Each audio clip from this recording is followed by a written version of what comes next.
How come you don't support term limits? We have them in New York, and they don't really work. Chiefs of staff run for the last position for the person passing you, and then they become inherently the chief of staff. It doesn't actually create massive change in bureaucracy. Oh, so you see people in the administration take the old role? Yeah, it happens all the time. Like, it's just cycling the same nonsense. You don't really see, like, I mean, we do have some things in New York. We have campaign finance laws where we do matching funds, or you do have some people run for office. It's mishandled to an extent, but they do try to do a good job. So I do have one idea that I think, I know a lot of people talk about term limits, and we go back and forth on whether it'll work or not. We could, just hear me out, take a giant spaceship like the one that Elon Musk has created, put all of the politicians on it, and send it to Mars. Yes. And then just go about our business. I was on a bachelor party trip, and this one guy was Rand Paul can stay, though. And he was a big stoner. He was like, guys, if we just stop paying taxes, we won't have a government anymore. And we went to go play paintball, and he was shot the first 10 seconds of every game. He goes, bro, that happens. I'm KO. Like, don't even bother calling me anymore. Yeah, I don't know. It's a very hard thing to sit there and do, but there are very practical things the government could be. I was on my way here, and we're on a road with stretches of acres of land on both sides of us, and there's traffic, and it's 2 lanes. I'm like, right. This is one thing. If the government could build an extra lane, like, I'd be okay with it. No one would sit there and protest. One extra lane. There's plenty of land. I get if you're like, there's no place to build, but there is. Or tunnels. I mean, you want to create a jobs program, United States, tunnels. Or just multi-layer roads, like, Chicago's got upper and lower Wacker. Something. I shouldn't be have to sit. That's cool, by the way. I shouldn't have to sit in mass amounts of traffic and this is the problem, is that people would be okay with the government's nonsense if they did the bare minimum, the quality of life thing. If I wasn't in the nation's capital walking my dog on a block with 9 homeless people who are talking to themselves, if we could just solve the basics, people excuse a lot of nonsense. I really do feel like our government at this point is like, it started out with someone creating, Christmas lights, and they're rolling them up real perfectly. And then each time they hand off the roll of Christmas lights, they get a little more tangled. And now this is like where we're at. It's like, 5, 6 generations, 7 generations. And we're just holding this big bundled thing. And we're like, we don't even know what connects to what or like where that goes. And everyone's arguing about how to untangle it. But no one can figure out what's going on. It gets to a point where once you receive a tangled ball, you just assume that it's tangled by nature. You don't even try and untangle it. Yes, and it's also... Right, and this is the way it's always been. And it's also the people who want to untangle it the most are like, well, what does procedure say? And what should we do? What's in the Constitution? What we can do? Not what power can we just sit there and use boldly to sit there and no, we have to ask bureaucracy to lower them. Well, and that's why local governments are more responsive, because they are smaller, but because it's literally like, what service can you provide immediately? Not like these long, alienated beliefs that no one really. I think we've just got this jumbled up system of a bunch of crisscrossing weird laws and rules and regulations that are confusing everybody. But what happened, and I wrote this in the book, by the way, and I talk about this constantly in my newsletter, the National Populist newsletter, is that what happened in all these other countries was finally it was enough, and they voted for these outsized parties that are very radical in their beliefs and how they do it. Now, we have a first past the post system, which is like you have to get the majority in your individual district, so it's a little different, it's a little harder to have that. But we're seeing changes within the 2-party structure that are saying it just doesn't work for us. And yeah, some of those people are the AOCs of the world, and they're like, nuts. And then some of the people are, real reformers who want to do something, and we may see them coming out who sit there and say to, like, the libertarians of the world, like, oh, great, government can be used for something good. I don't think AOC is nuts. I think she's more, what's the word for when you want to trick people into stealing from them? Yeah, that's yeah. Bribery. Subservient? Who's that guy who just deceitful? Oh, okay. I was joking. She just contradicts herself and says whatever her audience at the time wants to hear. And doesn't actually debate it. Yeah, like when she was like, Trump is running concentration camps. Legal asylees have broken no law. And the guy's like, what's his name? Homan was that guy's name? Yeah, and he's like, they broke section 23-295. He listed that. He just read it out to her. So and then when Joe Biden gets elected and they reopen the homestead facility, she says, detention, immigration facilities with controversial records. What a great leap from concentration camp. My problem with populism is when you get a backlash to enact or, faulty systems, and then you just get some really popular person that doesn't know what they're doing, like That's in not power. what it means. like names. like That's Cortez, or like That's you not- got that's not Mao, you populism. got Pol Pot, you got That's Hitler, not- you got That's not not no, but they were all populism. populist no, but uprisings. that's yeah, not. but they weren't. Most of those people you just mentioned were not democratically elected or like legit. I mean, Hitler was well, he has seized Well, power, but technically, but- but Mao was not democratically elected to sit there in his position. A lot of them aren't. Yes, and there are some very bad side effects. I mean, Chavez was democratically elected. Yeah, there are, but there are also people who are democratically elected, like Orban in Hungary. People Yeah. aren't being marched into concentration camps. He's not. I mean, as horrible as people say it is in Hungary, what did he do? He said to women, "Oh, if you want to stay home and have kids, I'll give you a social security check." Yes. And I mean, yes, It worked. and it started. Yeah, we were starting to see a Wow. change. But like, yeah, there are people who do radically terrible things. But it's also like owning a gun. Yeah, some people are nuts and they shouldn't be holding a firearm. And some people are genuine and can actually do something with the power you give them. Look. We're at this point where you've got the Democratic Party wholly embracing Black Lives Matter and the left wholly embracing Black Lives Matter. And the symbol that they fly on their flags is literally the symbol of communism. It is the red salute. Yeah. That is a fact. And they'll tell you, it doesn't mean that. It means something else. I'm like, shut up. If somebody marches around doing the Roman salute, I'll call the guy a Nazi. You're not going to play any stupid games with me. They're holding up the red salute. That's what they do. They put it on their flags. A guy had tattooed on his neck and then went and shot a Trump supporter. We are looking at extremists. They don't care. They're not going to argue with you. This is the problem conservatives have, is they think they're arguing with someone who's interested. Yeah. They think they're going and sitting Yes. down with the guy who's literally got the red salute tattooed on his neck, and they're like, "But hear me out. Here's why I think this policy is wrong." And they're like, "I'm interested. I'm Have you- actually arguing in good faith." Have you ever read the Federalist Papers? No, that is exactly. I tell us all the time, conservatives, you're playing a game that they're not following the rules. Yes.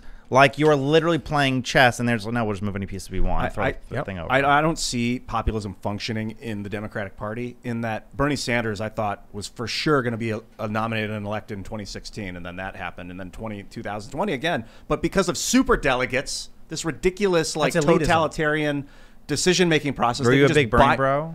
In the beginning, yeah. Yeah. When the bird landed on his podium, I was like, "Oh, Gandhi."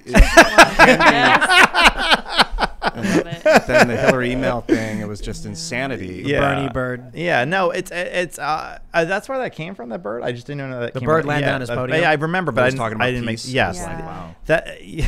Like, dude, it's like levitating the Pentagon. You're like, I'm seeing things right now. How amazing was it, though? How did you feel, Ian, after Bernie was, fighting the system and the bird landed, and then he got up on the stage and was like, "I'm going to now get on my knees and lick the feet of Hillary Clinton." I cried, but I was so sad I couldn't cry. It was in my gut. But that My just I laughed. soul. That just shows like It was there's so like sad. no honest leftist Yeah. left. Like back in the day, there would have been honest leftists like, no, screw you. And The I'm dumb not ones doing are this. honest.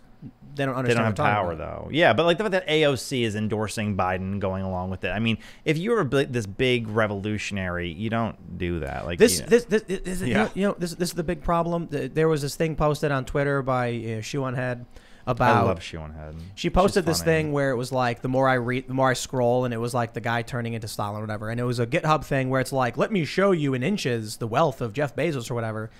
And it said like, in one day, Jeff Bezos made $13 billion. And it's like, no, he didn't. Anyway, and then it's like, here's how much you'd need to home all homeless veterans. And I'm like, money doesn't put homeless veterans in homes. These are children. All right, this is what bothers me is like, I'm not going to have a debate with someone who's like, there's like homeless people, but like, why don't we just put them in a house? Like, that's so dumb. Like, you put them in the house. It's like, do you know why Yeah. people are homeless? Mental illness and then drug abuse, number two. Number one. And number not two. only and that- there's working poor as well. And there's choice. So I worked for a network of homeless shelters. You know what the biggest problem was? You could literally walk up to a guy who was of sound mind and body, who was just poor, and say to him, we have a house. Legit house. We can put you in it. We get you some clean clothes. He'd be like, no. Really? Yep. Why? Because they don't want to leave. So it's not every single person. A lot of people just assume homelessness is always this bad position that people have unfortunately found themselves in, not realizing that some people choose to do this. It's like Shawshank Redemption where they like being in prison. Yeah. I suppose, but I wouldn't even feel like being in prison. Some of these people are like, I wake up outside with fresh air.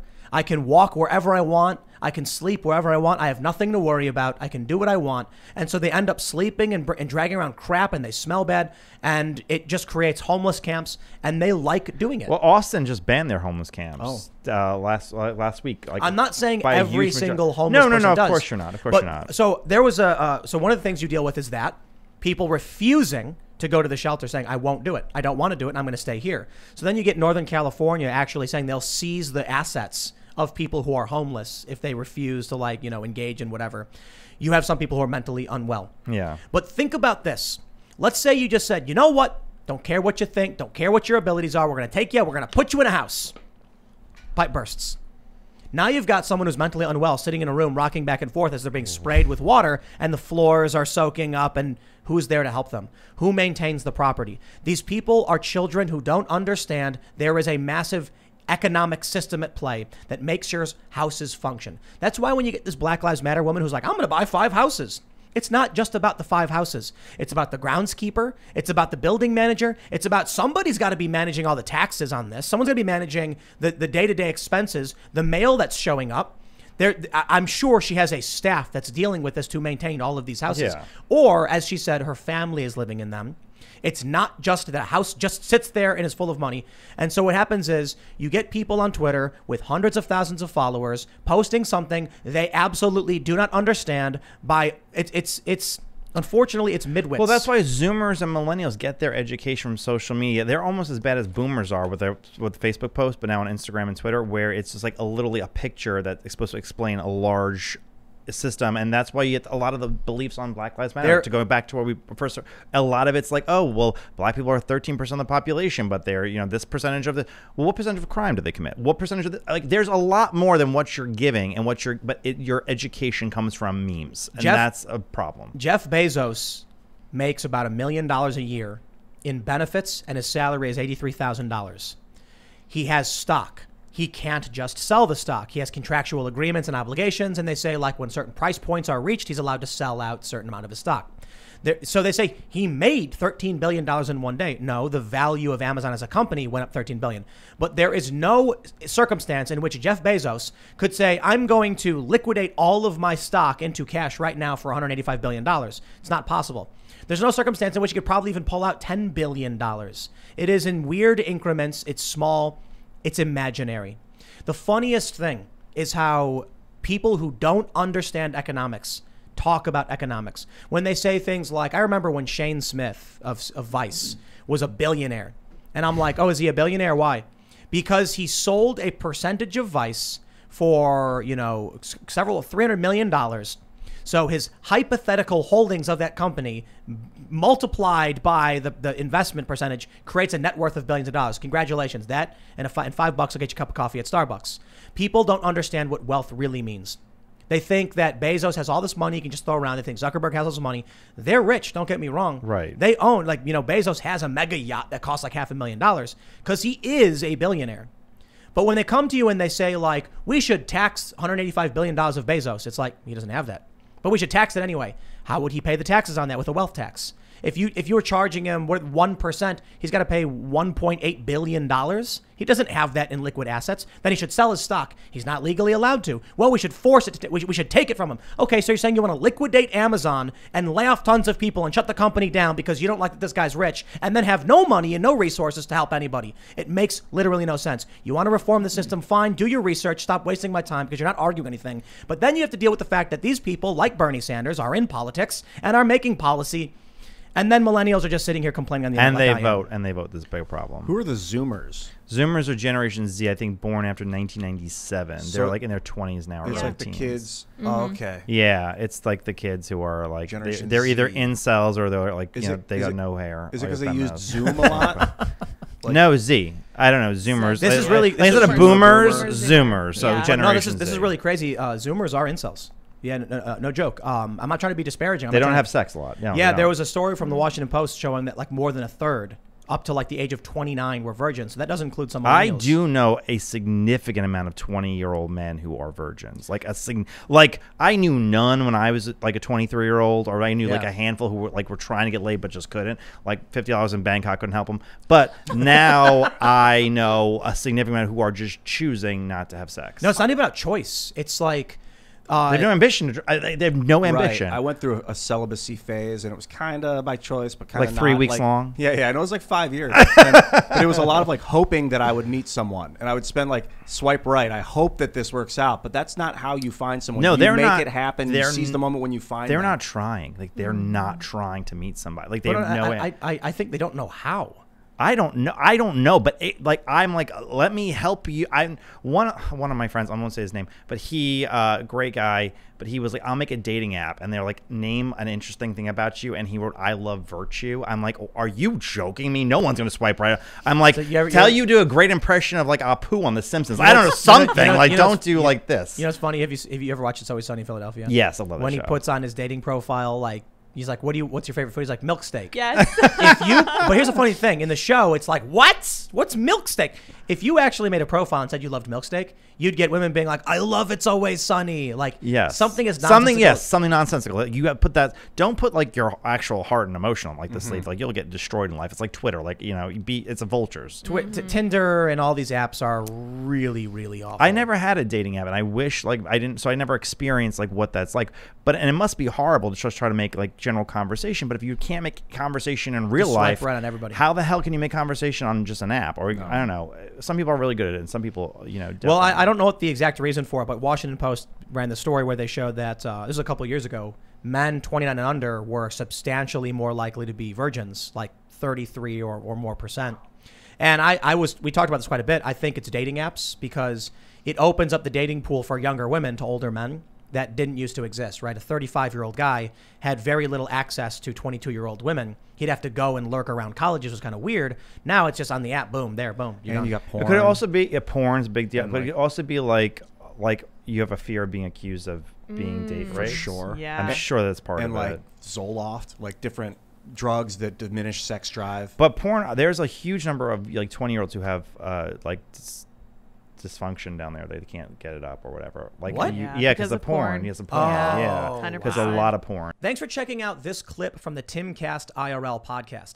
If you want to see the full show, come back to this channel, youtube.com/TimcastIRL, Monday through Friday at 8 p.m., where you can leave comments and super chat, and we actually will read your comments on the show.